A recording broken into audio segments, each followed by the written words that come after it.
আমি জানি না আমি কি বলবো, যে নিশু ভাই আমার দিকে যেভাবে তাকিয়ে আছে আমার নিজেরই ভয় লাগছে। বাট আমি আসলে অনেক কৃতজ্ঞ আপনাদের কাছে, কারণ শুরু থেকে আমার পাশে আপনারা খুব ভালোভাবে ছিলেন এবং এখনো আছেন, এবং খুব করে চাইতেন যে আমার খুব ভালো ভালো কাজ হোক। সো আমার কাছে মনে হয় এটা আমার জন্য অনেক বড় একটা অপরচুনিটি, অনেক বড় একটা কামব্যাক। এর জন্য আমি অনেক বড় করে ধন্যবাদ দিতে চাই এসবিএফ আলফাই চরকিকে এবং আমাদের প্রডিউসার শারিয়া শাকিব ভাই এবং আমাদের captain of the ship Redwan Rony ভাইয়াকে। কারণ এরা যেভাবে আসলে আমাকে এই সিনেমাটার জন্য প্রপোজ করেছে, আমার কাছে মানে একটা স্বপ্নের মতন লাগছিল যে আমাকে চিন্তা ভাবনা করছে এই সিনেমার জন্য। ওকে, আই এম ভেরি লাকি। এবং আমি মনে করতে চাচ্ছি আমাদের সেই স্ট্রাগলের কথা, শুটিংয়ের কথা।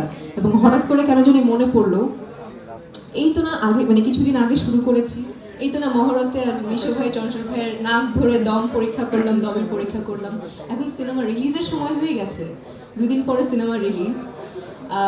আমি আসলে স্পিচলেস, আমি জানি না আমি কেমন করেছি, বাট আমি আসলে ডিরেক্টরের আর্টিস্ট হয়ে সবসময় থাকতে পছন্দ করি। আমার ডিরেক্টর সবসময় বলেছে যে তুমি খুব ভালো করেছো, একটু আগেও বললো যে you did very good. So আমি আসলে এর থেকে বেশি কিছু বলতে পারছি না। আমি খালি এটুকুই বলবো, 2 দিন পর 3 দিন পর সিনেমা আসছে সিনেমা হলে। আশা করছি আপনাদের ভালো লাগবে এবং আপনারা অবশ্যই বলতে বাধ্য হবেন এটা একটি দমদার cinema. Thank you so much everyone, এইটুকুই বলি। এবং সবাইকে ঈদ মোবারক। Thank you. এবং সরি, আমি এটা ভুলে গেছি, দেখেছেন আমি কতটুকু মানে কি বলে নার্ভাস। নিশো ভাই, ও মাই গড, ও মাই গড, আমি এতটাই নার্ভাস আমি আমার হাজবেন্ডের কথা বলতেই ভুলে গেছি। নূর, হি ইজ ভেরি সাপোর্টিভ। আমি আসলে এতটা আশা করিনি যে কতটুকু সাপোর্টিভ একজন কো আর্টিস্ট হতে পারে, সেটা নিশো ভাইকে না দেখলে বোঝা যাবে না।